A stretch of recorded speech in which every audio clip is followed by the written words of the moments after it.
episode of The Nostalgic Kid. Today we will go over some popular Nintendo sport games of the 80s and 90s. So stick around for a nostalgic flashback of these popular sport games.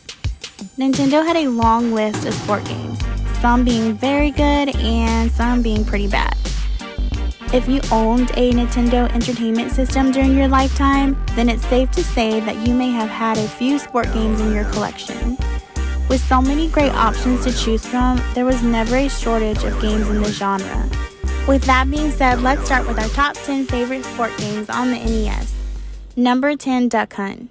Duck Hunt came out in 1984 as a light shooter game produced by Gunpei Yokoi.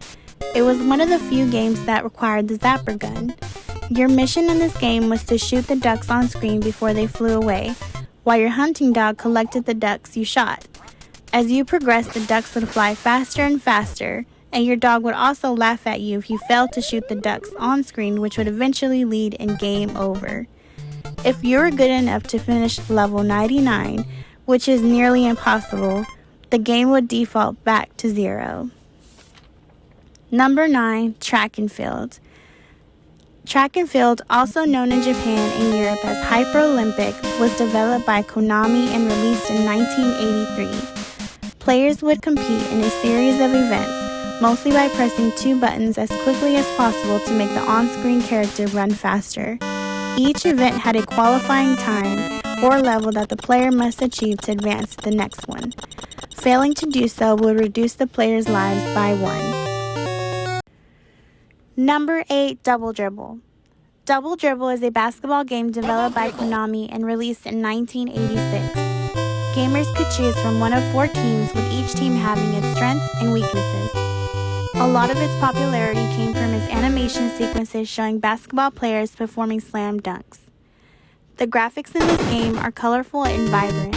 It also offers some cool customizations like setting the time for how long the quarter lasted.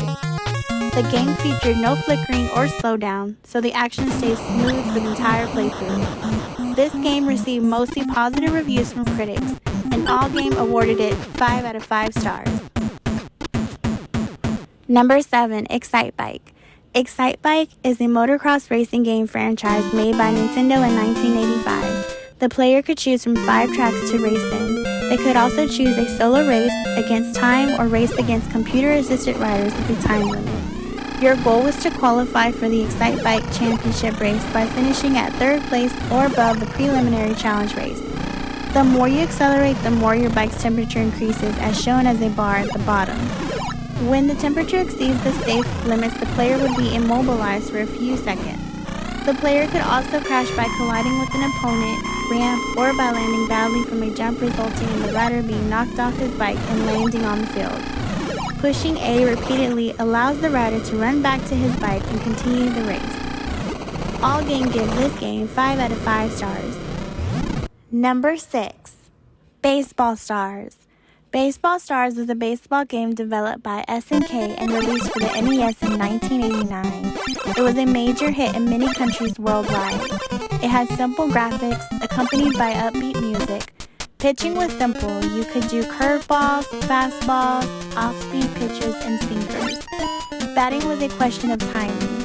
In 1997, Electronic Gaming Monthly ranked the NES version as number 87 on their 100 best games of all time. Because of its customizable teams, players, full season, and play and stat tracking, Baseball Stars was voted the most popular baseball game by Nintendo Power Magazine. Number 5, Super Dodgeball. Super Dodgeball is a dodgeball-based sports game produced by Technos Japan Corporation and was released for the NES in 1989. The objective in this game was to defeat the rival team by throwing a dodgeball at its members. Each character has a life gauge that gradually depletes as he gets hit. When their life gauge gets to 0, they would be eliminated. Each player had their own power shots, which could be performed while running, and another that is performed in a running jump. The team that remains with the most surviving members wins. The winning team would then compete in the World Cup and face other countries. IGN gives this game a 8.5. Number 4, Tecmo Bowl. Tecmo Bowl is an American football game developed by Tecmo and was released in 1989. It was the first game to include real NFL players. The players could choose between 3 modes: first player, second player, or coach. After every game that the player wins, the computer picks another team to play. The playbook consists of only 4 offensive plays. When the defense player selects a play based off the offense's choice, it results in the collapse of the offensive line and covers the receivers for a potential sack and interception. The game character Bo Jackson was absolutely unstoppable. It reflected the real Bo Jackson's athletic ability. IGN rates this game a 9. Number 3. Blades of Steel. Blades of Steel was an ice hockey game released by Konami for Nintendo in 1988. All teams are fictional, but based out of real Canadian and American cities. It was known for its fast-paced hockey and especially for the fighting. It was also a 1 or 2 player game. When playing against the computer, there were 3 difficulty levels to choose from: Junior, College, and Pro. Fighting in the game initiated whenever 2 players bumped into each other 3 times in a row without hitting another player. The 2 players would confront each other on the fight screen.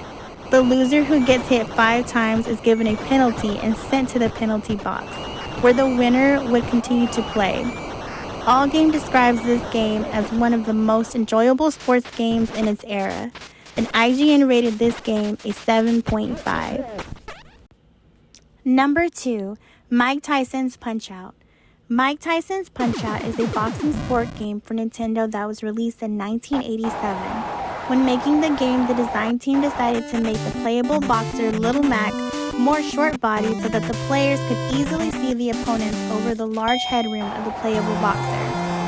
Little Mac had to fight his way up through the ranks of the World Video Boxing Association in 3 circuits with an array of colorful fictional characters such as Glass Joe, Great Tiger, King Hippo, Mr. Sandman, Bald Bull, and Super Macho Man. Each opponent had their unique power, which could diminish your health completely. Little Mac had a power move, which was a super uppercut, but only could be used when the player earned a star, which was given by counter-punching the opponent directly before or after certain attacks were launched. Little Mac faces a total of 14 opponents, with some reoccurring characters as rematches. Mike Tyson was the last fighter of the game and is noted as one of the most hardest bosses in video game history. For the first 90 seconds, he will throw nothing but one-hit knockdown uppercuts, and if he connects, it would knock Little Mac to the ground. Punch-Out sold 2 million copies worldwide, and IGN gives Mike Tyson's Punch-Out an 8.4. And finally, number 1. Dun-da-da-da! Tecmo Super Bowl.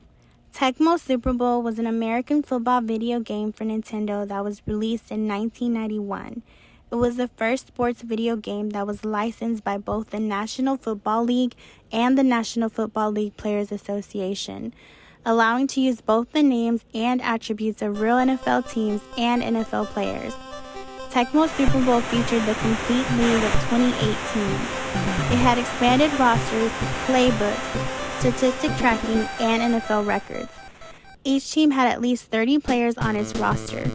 In addition to using real teams and players, Tecmo Super Bowl incorporated the full-length 1991 NFL regular season schedule, including playoff format, Super Bowl, and Pro Bowl. The game added new features such as coin toss, fumbles, timeouts to avoid the 10-second runoffs, and the ability to substitute players because of injuries or health conditions. It also had cutscenes for important events like touchdowns, halftime shows, injuries, or when big plays occurred. Tecmo paved the way for what would become the standard for pretty much every other sport game that followed. Tecmo has endured and has become a timeless game that continues to attract new players each year. What is your favorite sport game? Let us know in the comments below and give us a like, and don't forget to subscribe for more.